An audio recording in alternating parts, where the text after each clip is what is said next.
ChatGPT Atlas. So let's talk about what it is and why you should care from a business perspective.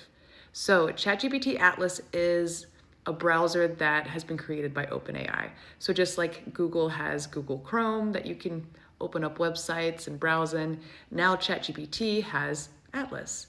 And you might think, like, what's the big deal? What's the difference? It's actually quite different. And so within this browser, it has a memory, both just in the chats that you have with ChatGPT, but also in all of the websites that you visit.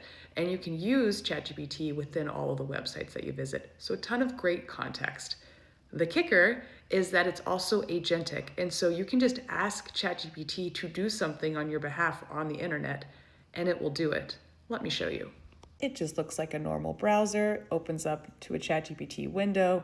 I select agent mode, and then I can ask, please find a black shirt for me from Reformation in size small and buy it. It leads us to the website, and then you can see its thought process over here, which is funny. All right, it's picked out this black shirt for me.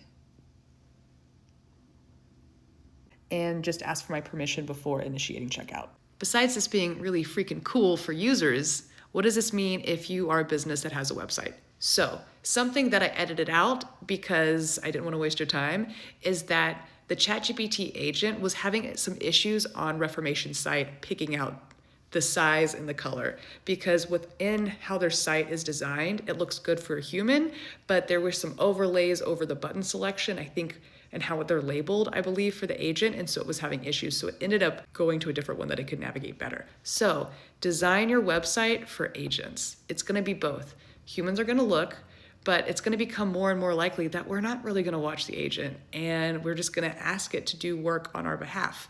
And so you want to make your website very clear and easy to navigate for an agent. Also, when going to Reformation's site, they, I imagine, have a pop-up to put in your email. That was bypassed. You're missing that sticky relationship, brand relationship with a human user connecting with your brand. That's gonna be going away. I realize that this browser is maybe like 1% of people are gonna use it initially, but the big thing is that this is gonna be setting a precedence for other browsers. And soon, Google Chrome, any other browser that you use, is gonna start rolling out this type of agentic ability as well.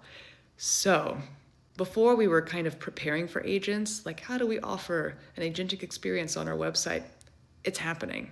You don't have to do anything. It's already happening. The agents are here. So the next step that you have to make as a business is to design your website so it is friendly for agents. And we're just touching on like the tip of the iceberg here. Your step one right now is to download the Atlas browser and then have this agent navigate your site and see if there's any sticking points and start addressing those.